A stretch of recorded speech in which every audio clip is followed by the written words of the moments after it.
8 மணிக்கே வர சொன்னேன். மணி 9 ஆகுது, இன்னும் காணலையே. சிவா, வாடா சிவா, இனிய பிறந்த நாள் வாழ்த்துக்கள். அம்மா, என்ன ஆசீர்வாதம் பண்ணுங்கம்மா. 100 வருஷத்துக்கு எந்த குறையும் இல்லாம நல்லா இருக்கணும். ஆமா, அண்ணன் எங்கடா? அம்மா, உங்களுக்கு தான் தெரியலையா, என்னோட பிறந்தநாள் அன்னைக்கு ஒவ்வொரு பிறந்தநாள் அன்னைக்கு ஊர் மக்களுக்கெல்லாம் அன்னதானம் போட சொல்லுவீங்க இல்லையா, அதெல்லாம் எப்படி நடந்துகிட்டு இருக்குதுன்னு அண்ணன் பார்த்துட்டு வர போயிருக்காருமா. அண்ணனே வந்துட்டாரு பாருங்க.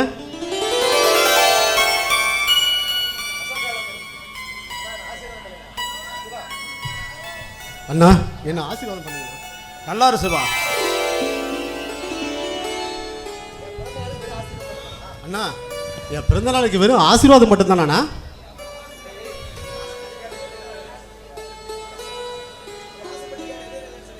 டேய் சிவா, நீ ஆசைப்பட்டு கேட்ட வண்டியை வாங்கி வாசலில் நிறுத்தியிருக்கேன். பர்த்டே செலிப்ரேட் பண்ண கேக்கு ரூமில் வச்சுருக்கேன்டா. அண்ணா, நான் இது நாள் வரைக்கும் பிறந்ததுலேருந்து அப்பாவை பார்த்ததில்லண்ணா. ஏன் அப்பா இருந்திருந்தா கூட எனக்கு இந்த அளவுக்கு பார்த்துருப்பாங்களான்னு தெரியலண்ணா. ஏன்னா எனக்கு ஒரு நல்ல அண்ணனாகவும் இருக்கீங்க, ஒரு அப்பா இல்லாத குறைய தீர்த்து வைக்கிறீங்கண்ணா. ஏன் இந்த ஊர் உலகமே பாராட்டுற அளவுக்கு இப்படி ஒரு அண்ணன் தம்பிங்களான பொறாமப்படுற அளவுக்கு நம்ம வாழ்றேண்ணா. இதை விட எனக்கு என்னன்னா பரிசு வேணும்? அதெல்லாம் ஒன்றும் வேணாண்ணா. அண்ணா இருங்க, நான் போய் கேக் எடுத்துகிட்டு வரேன், நம்ம எல்லாம் வெட்டி செலிப்ரேட் பண்ணலாம்.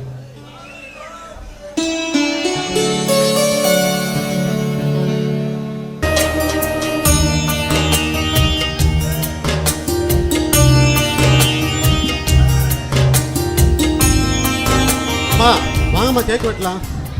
அம்மா, யாரும் டிடி பார்த்துக்கிட்டே இருக்கீங்க? அது ஒன்றும் இல்லைப்பா, நம்ம தோட்டத்தில் வேலை செய்கிற முத்தையாவையும் அவன் குடும்பத்தில் இருக்கவங்களையும் நம்ம வீட்டுக்கு வர சொல்லியிருந்தேன். 8 மணிக்கே வர சொன்னேன், இன்னும் காணலை, அதான் பார்த்துட்டு இருக்கேன். சிவா, இனி பிறந்தநாள் நல்வாழ்த்துக்கள். பேரும் புகழோட நீங்கள் சந்தோஷமாக 100 வயசு வரைக்கும் வாழணும். எங்களுக்கு தெய்வமே அம்மா தான். முத்தையா, அது ஒன்றும் இல்லை, இன்னைக்கு சிவாவுக்கு பிறந்த நாள், அதனால கோயிலில் சிறப்பு அபிஷேகம் சிறப்பு அன்னதானம் ரெடி பண்ணியிருக்கோம். ஏன் லேட்டு? நான் உன்னை 8 மணிக்கே வர சொன்னேன் தானே. கொஞ்சம் வெளியில் போயிருந்தேங்கம்மா, அதான் சொல்லி அனுப்பினா உடனே வந்துட்டேங்கம்மா.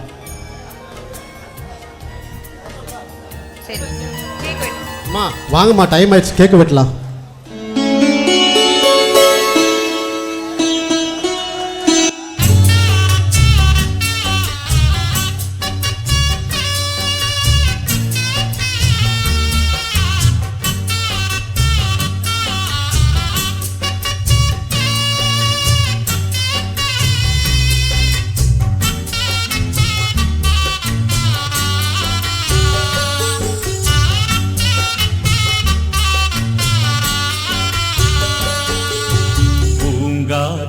இங்கே வந்து வாழ்த்து, பூ போன்ற பிள்ளை முகம் பார்த்து பாராட்டி சொல்லு